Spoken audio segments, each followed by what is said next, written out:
There was quite a lot of skepticism, wasn't there, around the Russian and, in fact, the Chinese vaccines. But does this report in The Lancet prove the doubters wrong? Well, most of the vaccines, those being developed either in China or in Russia, particularly speaking on Sputnik V, they are based on proven technologies. And for example, Sputnik V is using the same technology as is being used in the Johnson & Johnson or in AstraZeneca, or rather, I would say a better technology, because they, instead of using one vector, they use two vectors, which mean that they can avoid the immunity established by the first dose that could lead to better immunization in total. And those vaccines have already been, the adenovirus-based approach has been already used for Ebola virus. So all in all, the technology itself is proven.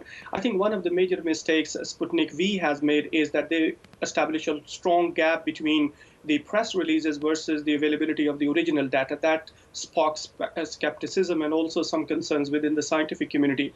But based on the current report onto the phase 3 trial that was published last month in the Lancet Journal, indicate that it's 92% effective, and that effectiveness is not really any far from Pfizer and Moderna, which are 95%, and much more than AstraZeneca, which are on an average 70% effective. Yeah, which is so in a way what you're saying, it's been a little bit of a communication disconnect between the two sides. So that really means this is another really well attributed vaccine to use. Could it be used for distribution to other needier countries? Would Russia be up for something like that? Oh, yes, absolutely, Bev. I think this vaccine certainly has a potential, and the same potential as that of AstraZeneca and Johnson & Johnson's, to be rolled out around the world. And I think one of the problems that I can see here is that there's quite a lot of discrimination being for the Chinese and Russian vaccine. And we've been discussing that those are not really based on the reality. The reality is that these are effective vaccines. And that was the reason recently AstraZeneca decided to join hand with Sputnik V to conduct a trial where mixing of the AstraZeneca and the Sputnik V is currently being tried to improve the overall efficacy. And now European Union, Slovakia and Hungary already have received the doses from Sputnik V. And I think Sputnik V has a great potential to be rolled out around the world. Interesting. Well, let's come back to AstraZeneca, because they seem to have been running into a bit of trouble all over the place. Now they've had American authorities accusing them of cherry-picking data, even using outdated information in the results of its trials. What's the issue here? Well, Bev, the procedure is like this, that when a trial is completed, the pharmaceutical collect that data, pass on to the Data and Safety Monitoring Board, and the Data and Safety Monitoring Board will then pass on the assessment back to the pharmaceutical to make it publicly available. What happened is that the data became available to the Data and Safety Board was different than what the press release from the AstraZeneca came in.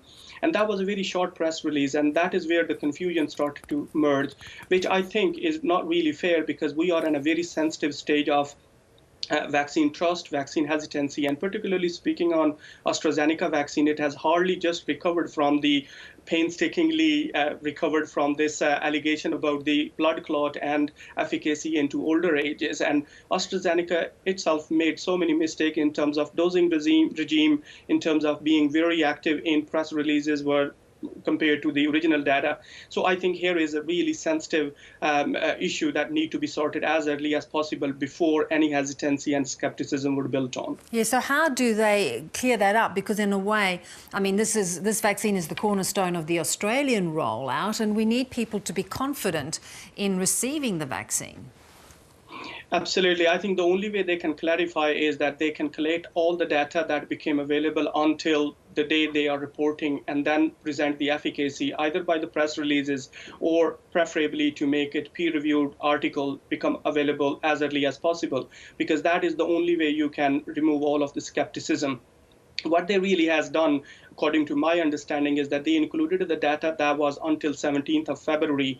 By that time, the overall surveillance of the viruses was not as many mutants circulating into the population. So this means the efficacy could be a bit more higher compared to the last month, when more and more mutants are circulating. The efficacy could be slightly reduced.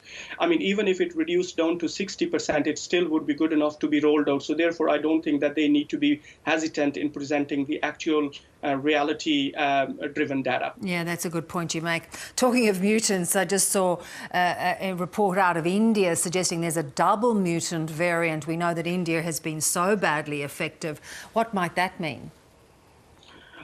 I looked into the report that they have just released, that there are viruses. First, that India is reporting all the mutants that we are currently have seen. For example, the Kent variant here in the UK, or the South African and Brazilian. But on the top of all these three mutants, there is another mutant that carry some of the mutations from one strain and other mutation from another strain, making a sort of a mix of couple of these variants, which apparently seems not emerging too much in terms of surveillance and in terms of distribution. But we have to be very vigilant, particularly into the community where there is a partial immunity, either by the vaccine or by the natural infection, because that is how the viruses mutate. Muhammad, really great to get some clarification from you. Thank you so much. Thanks for having me, Bev.